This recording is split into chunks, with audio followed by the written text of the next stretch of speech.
Um, yes, I'm working at the Dutch tax office for 1 year now, almost exactly 1 year. It's also the first time I started working with MPS. So MPS, I'm doing MPS for 1 year now, but I have some experience when using the Xtext framework. So I have some experience in model-driven software engineering.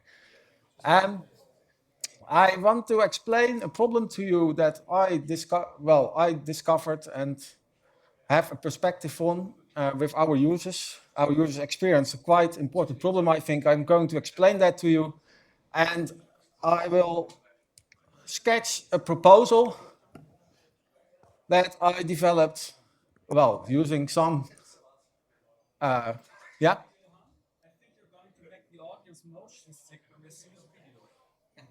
Yeah, I'm afraid so. I'm going to walk automatically when I'm talking, so I try to stand here, but it's difficult for me. So I will explain our problem, and it's mainly a problem with the editors. Of course, it's a topic that's discussed quite frequently in the MPS community. And I will sketch a proposal, which, well, it's also a topic that never gets the attention it deserves. So it's also always, well, it's very important for our users, but it's always very low on the priority list of our development team. And I actually use this conference to have some deadline to just do some work on it.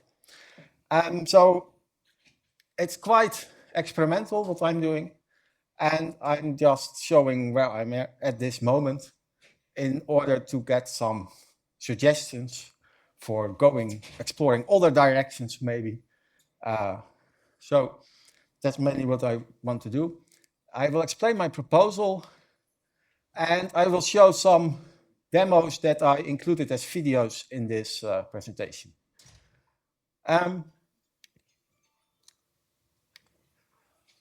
First, a short introduction in what we are actually doing at the Dutch Tax Office. There will be some people that already know something about it. Some people already know quite a lot because they have worked on it a few years ago. What we basically do is there is an analysis of tax law and the policies that are used when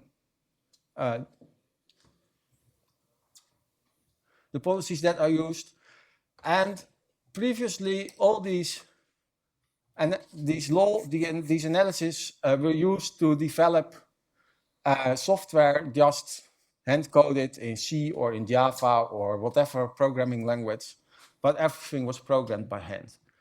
And a few years ago, actually quite some years ago, the idea was that we need to develop a language in which domain experts can express the tax law rules. And you are seeing an example here. I did my best to get examples in English, but sometimes there were quite some technical issues in doing that. So sometimes you will see some Dutch words between. If you really need the meaning, just raise the question, raise your hand. I will try to explain them. So what we now have is we have an Aleph Studio, which is just a standalone MPS with the languages that we developed. And in these languages, non-programmers, so people with no programming knowledge or experience, can express the tax rules. And when they push a button, then it goes into our pipeline and it will generate decision services. And these decision services can be part of a quite complex, large landscape of all kinds of IT services and that we use to have in our Dutch tax office system. And all kinds of applications can call our web services to execute the tax rules, calculate them, and so on. And if the software needs to be updated to a new Java version, for example, that's quite easy because we just change our generators and then hundreds of services can be upgraded easily and fast. In fact, the advantages are just the main advantages of model-driven software engineering. We can, specifications like that, the rules can be traced back to the legislation quite easily. They can be read and understood by domain experts. They can be done quickly, which is quite important because politicians want to have want to implement changes. They want to show the citizens that they are doing something. So they want to change things. So we are required to be able to do that quickly. And that can be done quite quicker than when you need a development team that's programming by hand. Change can be validated by domain experts. You can run tests inside our Aleph Studio. And even non-programmers can just, using our pipeline, deploy those web services. So it's quite successful in that sense. In this talk, I'm going to show where it's quite lagging behind, I think, our product. I think it's even the most important problem in our product. And that's usability. On the website of MPS, it says, MPS Projectional Editor provides an illusion of editing text, which, however, has its limits. And, well, I entered this, I'm working with this Projectional Editor for a year now. I actually quite like it. So I like working in MPS, which might be a surprise to some, but I really like it.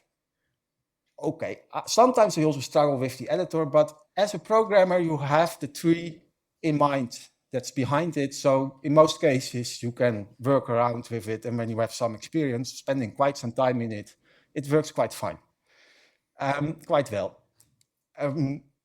One of the very good things is error prevention, of course. You never run, I'm used to still, I did a decade ago, I typed programming language in text files and then called parse errors from the compiler. And well, that's all handled quite better in the projectional editor. Also, the feedback to the user is quite detailed and quite easy to understand. Also in our Aleph Studio, so our non-programmers, the domain experts, get model checking errors and they then know how to fix them. So that's all done quite well. The problem is, I think, navigation. And that's really, really awkward. I will show you in a minute how it's also familiarity is quite a problem. Even very experienced users who are working with our Aleph Studio and editing the rules on a daily basis, they still struggle with navigating to actions. They know they are somewhere, but where? How can I access them? I will show now how that's. Here you are seeing a video of the MPS editor we made, and our users are working on it on a daily basis. I try to insert something here. So it should be calculated as, and I know somewhere here I can insert a multiplication. But I have to look where exactly. There are a lot of cursor positions that I never use as a user. I can travel through the whole sentence because it's freely editing text. But our users have a large search space to look for the correct position where they are able to enter the multiplication. So it's just repeating, it's a loop. It's an animated GIF, so it's just repeating the whole process. That's one of the problems. So there's a lot of blank space, has ambiguous meanings to the user, and you have, in this case, I can't do anything here at this point of blank space, but when I'm there, I even can't do it. But when I'm one position further, in the next position, I can suddenly insert the multiplication. And the user can't see where it is. He just has to remember that in this case, I should do it. And as a developer of the product, we know the AST, the structure, the tree that's behind it. And we know the relation between it. But they don't. And I think they don't need to know. And you don't want them to have the structure, the AST in the mind when they are editing these kind of rules. So it must be visible where to edit, where they can edit and add multiplication in this case, for example. So this adds quite to the unpredictability, it's quite unpredictable for users. And also threatens the familiarity. People don't know how to edit things, even when they are experienced. A second problem.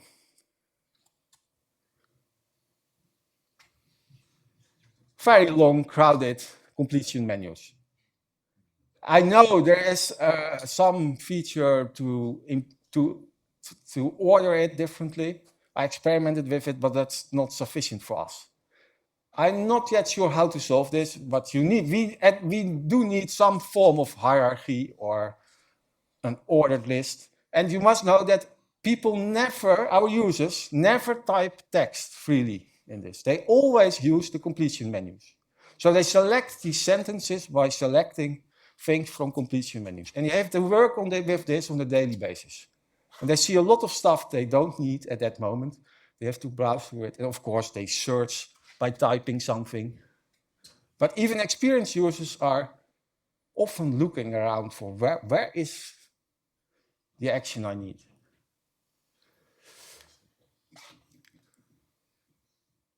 And also the effects, when you click something, it's unpredictable for users what will happen. Sometimes the whole structure of the sentence might change. You might get a lot of new empty childs where you can fill in expressions depending on what you choose. And you can't predict that on the basis of what's in the menu, because you basically see what you see there is an alias of the concept. So again, the user needs to know a bit about the AST structure in order to know what is going to happen.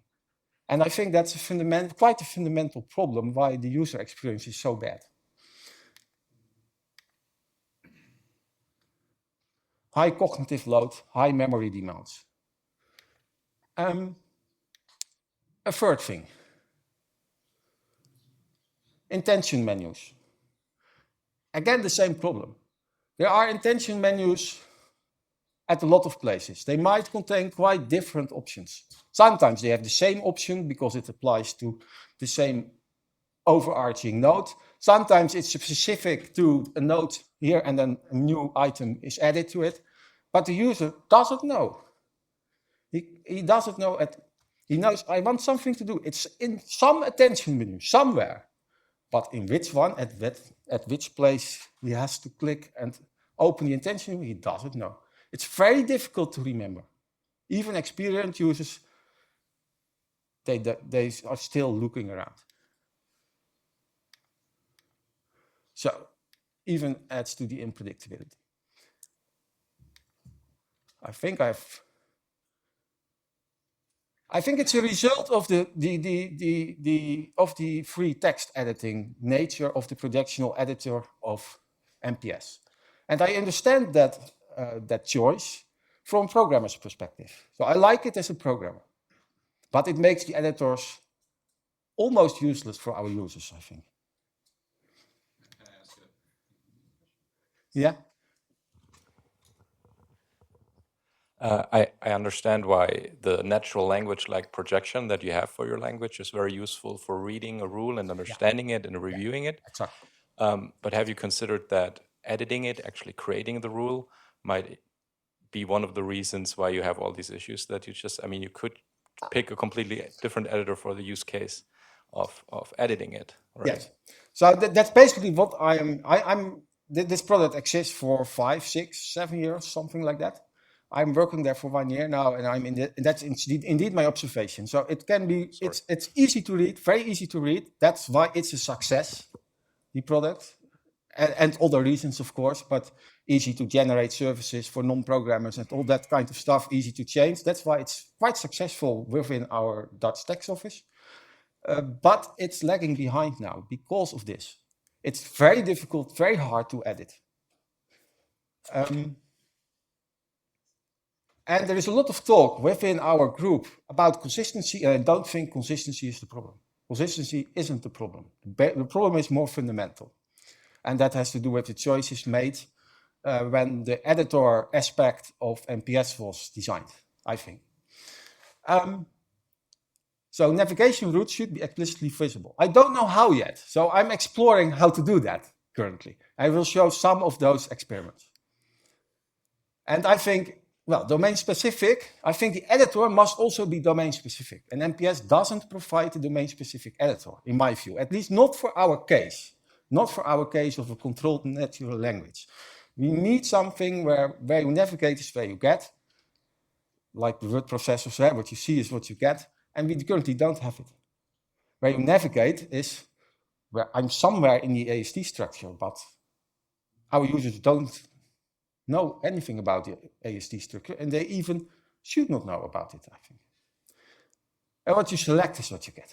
And they now select a concept from the AST structure. But what they actually want to select is a phrase, a linguistic phrase. And second problem is maintenance. I will explain in a minute why it's additional problem, because how we solved other things that has to do with a linguistic presentation. We defined it twice. I will explain that in a minute. We have an editor aspect that defines the relation between the AST structure and the linguistic presentation, and we have an additional linguistic aspect made by our group that also defines that relation, and which is used for another purpose. I'm going to show that I used this last aspect to generate an editor. Implementation of editors for new language concepts take a lot of effort, and they turn out to be quite hard usable. So that's quite frustrating for me as a developer. And there is a lot of manual tweaking necessary to maintain consistency between those editors. And even if you have done that hard work, they are still very hard to use. No, just an illustration. We have a lot of concepts, so it's really a lot of work. That's the maintenance problem. Our third problem is, I think, for the future of our product, quite important. So what you just correctly signaled, it's easy to read for domain experts, but extremely hard to edit. They are overwhelmed by the meta machinery, also because you, in fact, just give them a language workbase with some specific languages, but they see a full cockpit, but they are not trained as a pilot. I think we really need a domain-specific editing environment where they only see the things they know as a domain expert, and they don't see nodes or attributes or properties, all the meta things you get when you open MPS. That's, I think, what we really need. And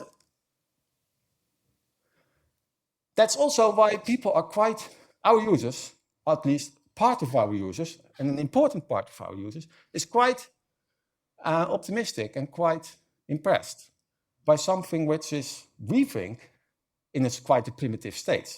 But they are quite optimistic, because why? They offer, so there's an external party that develops a product and that's mainly concerned with, was first primarily concerned with the analysis of the law and the policies, and not on the rules, but they have added a rules module. And they are currently working on it, and in that you can also edit the rules in a web editor. And it only uses things they know, domain expert. They know as a domain expert. So they provide, in fact, this domain-specific editing environment. And it will take them quite a few years, I think. They are quite optimistic and think they will have something end of this year. I don't believe it. It will take quite a few years before they have a usable editor with test facilities, which really correctly implements our language. But users are already quite enthusiastic, which means that in the long term, that our product will only be used to generate the Java services, but will no longer be used to edit the rules. And that's something I think we don't want as a team. So that's also a reason why we need to work on this topic.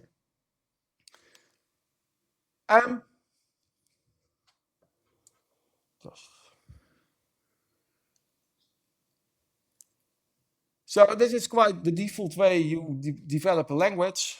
in MPS, we have the structure aspect with an AST tree of the rule. And we have made the MPS editor you have seen in the videos. But we also have the linguistics aspect. That's something we added to, for several reasons, to MPS.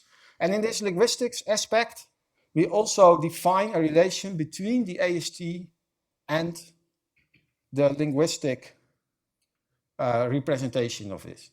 We, for example, use it to export it to HTML. And here below you see in Dutch, I wasn't able technically to do that in English, an HTML version of the same rule. So, in fact, we define the relation between the AST twice, once in the MPS editor and once in the linguistics aspect. So, if I take just one concept, gelijkstelling in Dutch, you could say assignment in English, it's the overarching node concept of this rule. And the linguistic part should be calculated as. You can see the editor definition, the English version of it, and the simplified version of its linguistic pattern. So this linguistic pattern is defined in our additional linguistics aspect. And you see how we define the relation between the AST structure and the linguistic representation. This pattern consists of phrases. So this one is a phrase, links, which is left in English. And it's of the type child link graph. So it just refers to a child of the concept gelijkstelling assignment. And in this case, should is a literal phrase, and so on. You can add guards, which you see there, if is calculation, and so on. There are a lot of ways to tune this. This is actually quite easy to maintain if you only have to maintain this one, but we also have to maintain the editors. And in fact, this contains all information to produce the linguistic representation of the AST. So my idea was, I want to make an editor based on this renderer, plus the structure of the AST, plus some UI logic. And I have to find out this new UI logic, which is quite complicated. That is quite uncertain. Nobody has done something like that. So I have to explore what is actually a good user interaction for our case of a controlled natural language. And my main presumption is users don't need to know about the AST. They select linguistic phrases rather than concepts. So that's my presumption. I keep generating. I have made a generator which still generates a linguistic representation, but I keep hold of its projectional relation to the AST.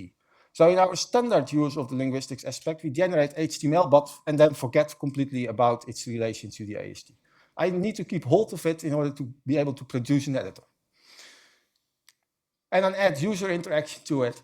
And for that, I need a runtime interpretation or regeneration of this linguistic representation, because when the user wants to select something, I need to continually generate the linguistic representation. I use the structured hierarchy, quite similar. I could even reuse code, I think, but I didn't delve into the source code of MPS. Quite similar to the editor aspect of MPS, to collect possible candidates. I did an experimental explorative implementation. I did a lot of things I didn't do. That's where I crossed the lines. I did substitution of a child node and a site transformation. I want to show you that. It doesn't involve a lot of code at the moment. Just a short overview, because I don't think I have a lot of time to explain all this. I have made some interpreter at this moment for that interprets is able to interpret the linguistics aspect. So it's able to look up the linguistic pattern for a concept and then produce an instance that can be used in the editor. And these are the instances for each type of phrase. And I made some swing components to show an experimental rule editor.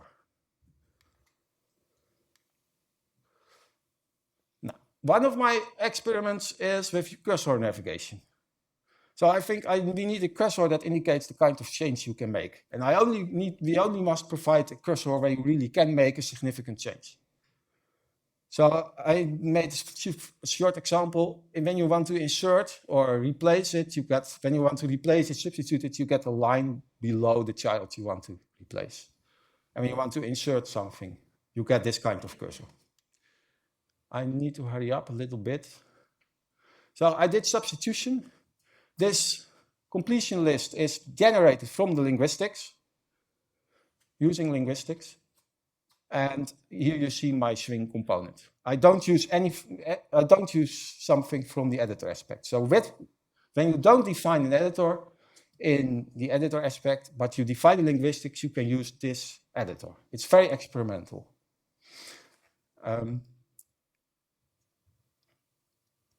Gedeeld door is Dutch for divide by. I also automatically do site transformations. I look in the linguistics aspect and I render them, and then I see whether something can be added in front of it. And when I see, oh, something can be added in front of it, then I say, okay, I have a left side transformation, so I can fill that menu. And the same for behind. And I can predict how it will look like. So I don't show the alias of the concept, I really show the linguistic phrase. I also show that you will get an empty expression in front of it when you choose it.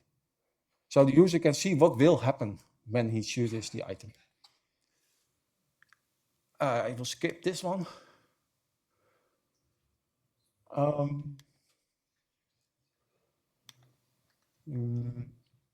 Yeah, I won't skip that. I need the other button. So this is more explanation of the logic I needed to implement this. I don't have time to explain that in detail. I just want you to show another user interaction idea I had that is about optional children. There are a lot of children in the AST that you are not required to fill. And then you have to look, where can I fill them? Via an intention menu, or maybe at some empty space by pressing space and entering some characters. And I think that can be solved by making some special key or modus which just shows where the optional children are. So in this case, you can add a condition to this rule.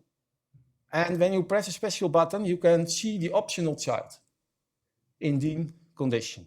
And then the user sees, oh, there's where I need to click to fill in a condition.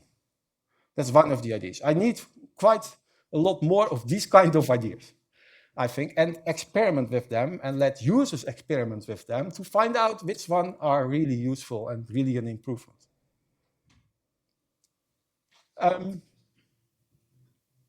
I think that's for now what I wanted to say. Maybe I didn't explain a lot about the technical details.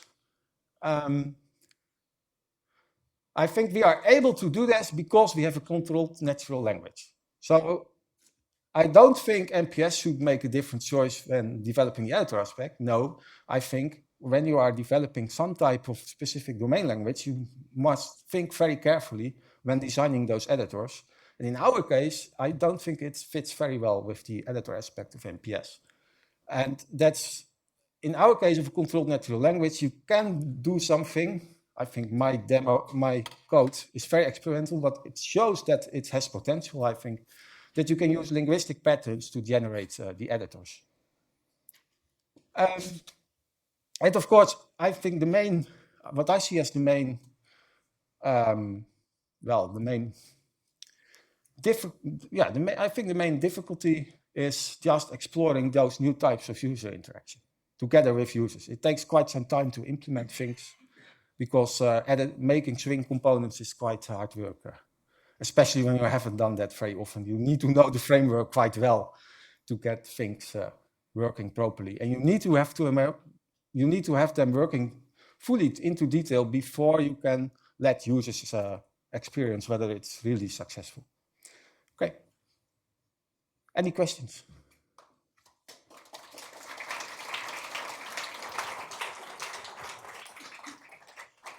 Have you experimented with custom MPS editor cells and cell definitions basically in the editor language instead of rebuilding kind of everything from scratch in Swing? Basically like grammar cells does it? We use a lot of grammar cells at various places. There were various points when I was doing this when I thought, well, maybe I should try that route. But I'm afraid that, for example, the menus, the nature of editing freely, of being able to freely editing text is quite, well, at the center, I think. So it would help, but I don't know. I haven't used those components yet, so I'm new to MPS for 1 year. I haven't used them into detail so that I can decide decisively, well, it won't work. But I'm quite skeptical whether that would allow an easy combination with our linguistic patterns. Because what I'm basically, when you define an editor in MPS, the linguistic phrases are static, and I am now generating them on the linguistic so that they just change at every moment. So maybe I should explore it. I think so. No, that is one of the reasons I am talking here.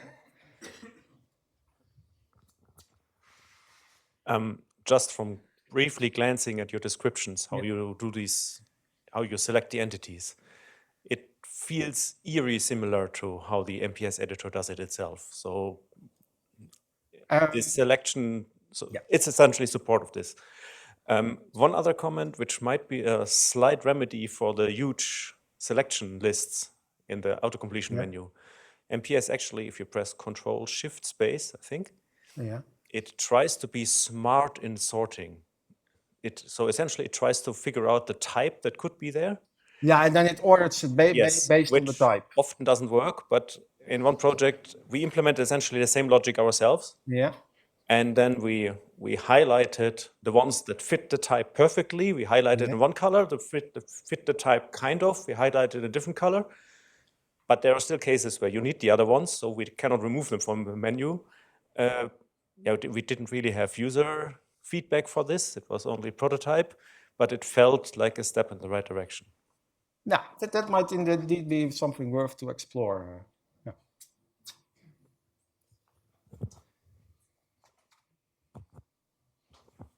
If we want to play with all of this, where can we download this? It's even, it's very experimental. So I even showed this version. I even haven't yet showed it to our team. So, we have a plan to become open source. So in the long run, it will. Okay, thanks.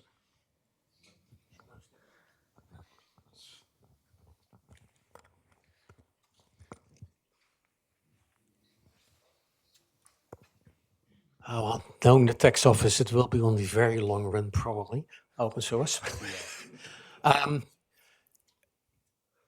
One thing which I found when using MPS and creating editors is that it helps to have the editor in mind if you define your language structure. And refactoring the language structure, not to think in terms of ASTs, but in terms of linguistic phrases and phrases from the domain, might also go a long way in solving the problems. And I've worked on Aleph in the past, and I've seen a very big mismatch between the way the language is defined and the way the users look at it. Yeah. I'm not saying it's easy to do the refactoring, but thinking about the editor at the moment you define a language might solve at least a bunch of problems. Did you ever take a look at that? Yeah, I think there is still a large mismatch, but we are quite, well, when we design new language patterns, we indeed focus on, what will be the effects in the editor and what makes it easy for the editor. Sometimes that makes it quite harder to generate Java code or do other things with the structure. So, my impression, but it's still early states, I would say, is that it won't help enough. So it will help a lot, I think, but then we will get other problems when doing other things with the language model, with the models. So it will complicate other things, and it won't help enough. Is my impression. But you have more experience, so I might be wrong, but.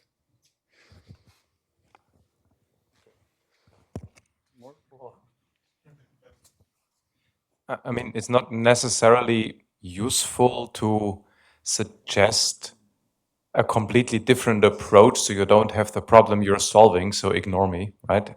But I generally recommend against using controlled natural language prose-like syntax for exactly the reasons you're experiencing. I understand why it's appealing, Yeah, but I think, yeah, it has more problems than it solves, in my opinion. I'm yes. I think we fully agree. I think we fully agree, but because it's just what I was talking about, what you just said. But I think our product is quite a success within the Dutch tax office, just because it is using a controlled natural language, which is not designed by us, but by the users. So the idea to develop the language was started from the users themselves, and not by our development team. And that's the reason for its success. So we have to stick to that. So that's not an option. That's, I think, our situation.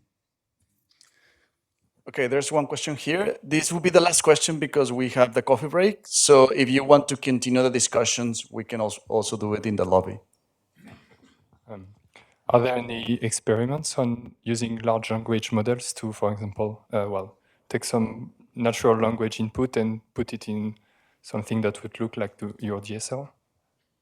I didn't fully understand the last part of your question. Well, I mean, for example, we have a lot of new large language models such as ChatGPT that would do a lot of things.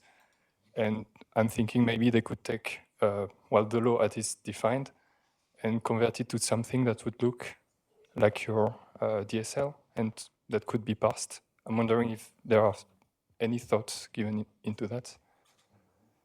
I don't know whether I understand your question correctly, but I am at a very experimental state. So I'm now just writing a swing component just to be able to experiment freely, completely freely.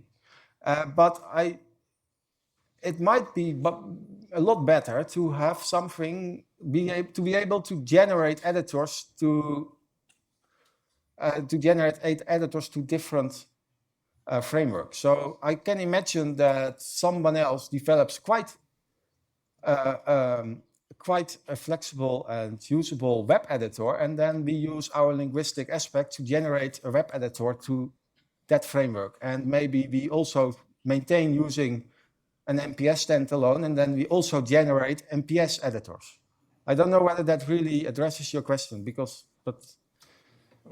No, it was a bit more about using like complete text and parsing it like, it would be as parsing text, but there would be a step between that would basically take normal text and put it in something that looks, so it's a different approach from using any editor, really. It's just kind of parsing text. Yeah, that's a colleague of mine. I think he's not yet here. He will arrive today, but is thinking along those lines. We have a parser which we also generate from the linguistics aspect, but that parser has a lot of problems. It's actually not working correctly anymore.